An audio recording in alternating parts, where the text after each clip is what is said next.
Nightwish, Century Child, 10 tracks, 50 minutes, the fourth studio from the Finnish 5-piece, released May 2002 via Spine Farm, Drakkar, Century Media and Toys Factory, depending on which region of the world you're in. Produced by keyboardist Tuomas Holopainen, Hiro Kununen, and the band, so what, 5 producers, recorded at Cave Rock Studios and Finnvox Studios in Finland.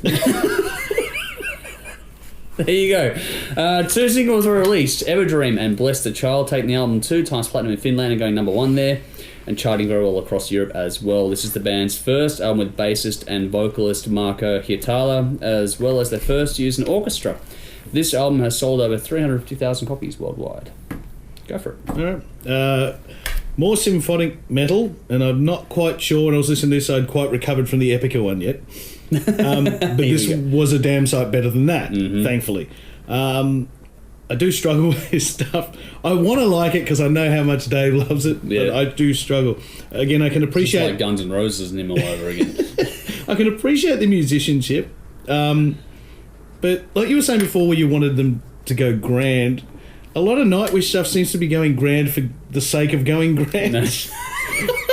So we're completely contradicting what we think. But yeah. Well, we're contradicting each other, I guess, maybe at this point. Yeah, well, I mean, because this just goes grand and then drops back into ABBA mode. You know, and... It's that Euroblock stuff. Yeah. The only album of Nightwish I've got that I listen to regularly is Dark Passion Play, which I think is a much better album than this, personally. Fair enough. And the version of Phantom of the Opera was a perfect cover on this because it ticked off what was shitting me as it's that Andrew Lloyd Webberish vibe that's going on. And that's what it is that's actually, I think, driving me nuts on this album. Okay. The orchestra has that user-friendly... I said grand for the sake of being grand. The way it sort of comes up, it's... Yeah, like really basic orchestral music is it's essentially the pop music of its era. Like, yeah. And this is kind of what I'm getting out of this. It's... I get what you mean, but at the same time, the flip side is it's easy for modern mass consumption. Yeah. Today. Okay. Maybe that's not always the best thing. I don't know. No, maybe not, but at the same time, taking it with a grain of salt and understanding that not many people listen to genuine classical music anymore. Yeah, true. So this could be a good or bad thing, I suppose, depending on your perspective, and I think we know mine. The orchestral sounds are... The sounds are really good. When the synth comes in, that's paper thin, though. That's not a good synth sound at all. The guitar sound was really good, especially in the solos. Tarja, is her name? Tarja? Yeah, Tarja. She can certainly sing, but her voice for me feels out of place when they go heavy. It just... I get what you mean. It doesn't all tie you.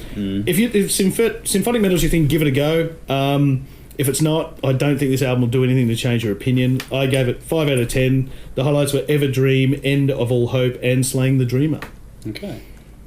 All right, well, okay. Finally, a symphonic album that actually sounds suitably big and grand.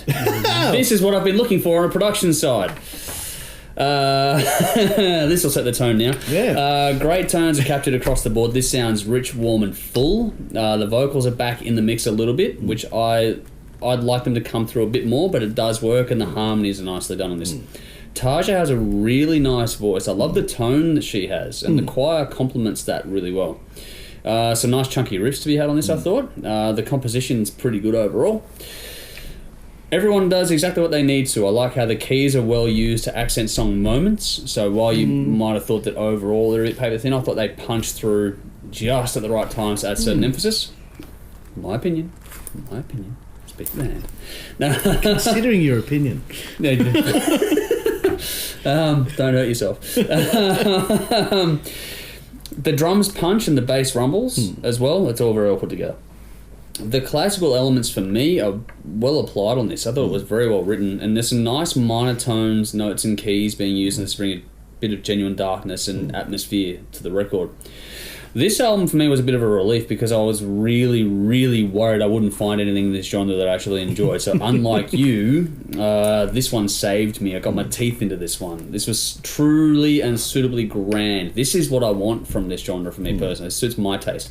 Then again, I grew up on a lot of classical music, so it's a bit of a different point of view. There's some nice and subtle layering applied on this. Little sneaks of ear candy that make you take notice here and there. Very well produced. Might be a touch bottom heavy, but not really. It's just needed. I think it's just got the right bottom amount to it to give it some beef. It has some serious energy about it too. Not just a nice listen. This has some serious balls at the right times too. Like the solos you're talking about, they were really cool. And everything gives the right platform for Tasha to do what she does really well. And the co-vocal from Marco is actually a really nice touch I found in this.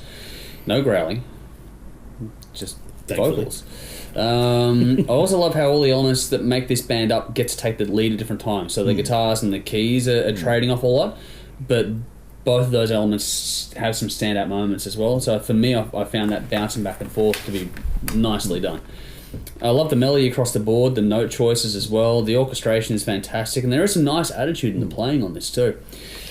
Even the more aggressive, close to growling vocals, not quite growling, they make a lot more sense on this one to me. I get what they're doing with it. They serve the songs, they aren't trying too hard as an accent to a song, and it works well in that regard. There's a lot of beauty in this as well. Introductions of things like flute and things like that serve the songs well, add a bit of diversity to the album. The track order is, again, well thought out. It's very well crafted from top to bottom, I thought. Now, their take on Phantom of the Opera doesn't grab me too much, and it does get better the more I hear it.